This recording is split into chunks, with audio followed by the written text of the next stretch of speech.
ಇನ್ನು ಸಿಎಂ ಸಮ್ಮುಖದಲ್ಲಿ 6 ನಕ್ಸಲರ ಶರಣಾಗತಿ ವಿಚಾರ ಏನಿದೆ, 4 ನಕ್ಸಲರನ್ನ ಎಫ್ಎಸ್ಎಲ್ಗೆ ತಂದ ಪೊಲೀಸರು.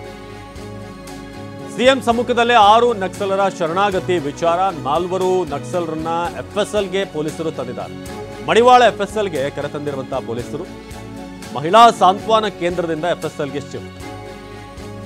ಒಟ್ಟು 6 ನಕ್ಸಲರು ಸಿಎಂ ಸಮ್ಮುಖದಲ್ಲೇ ನಿನ್ನೆ ಮುಖ್ಯವಾಹಿನಿಗೆ ಬಂದರು.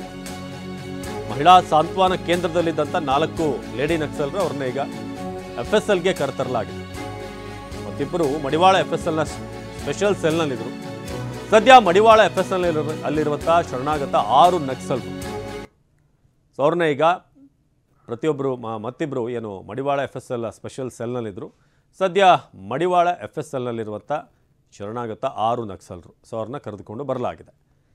ಸೊ ನಿನ್ನೆ ಅಷ್ಟೇ ಸಿಎಂ ಸಮ್ಮುಖದಲ್ಲೇ 6 ನಕ್ಸಲರು ಶರಣಾಗತರಾದರು. ಅವರಿಗೆ ಸಂವಿಧಾನದ ಪ್ರತಿಯನ್ನು ನೀಡಲಾಗಿತ್ತು. ಜೊತೆ ಅವರಿಗೆ ಫ್ಯಾಮಿಲಿಗೆ 3 ಲಕ್ಷ ಕೊಡ್ತೀವಿ ಅಂತ ಕೂಡ ಹೇಳಿದ್ದಾರೆ, ಸಹಾಯಧನ ಅಂತ.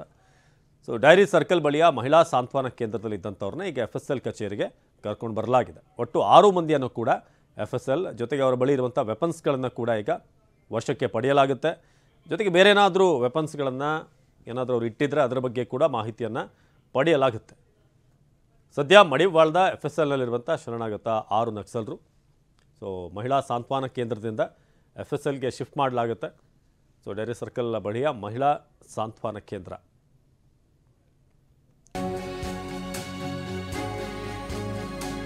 ಇನ್ನು ಶಸ್ತ್ರಾಸ್ತ್ರಗಳನ್ನು ಸರೆಂಡರ್ ಮಾಡದಂಥ ನಕ್ಸಲರು ಇದುವರೆಗೆ ಮಾಡಿಲ್ಲ. ಆದರೆ ಮಾಹಿತಿ ಕಲೆ ಹಾಕ್ತಿದ್ದಾರೆ ಪೊಲೀಸರು, ಏನೆಲ್ಲ ವೆಪನ್ಸ್ ಇವರ ಬಳಿ ಇದೆ ಅಂತ.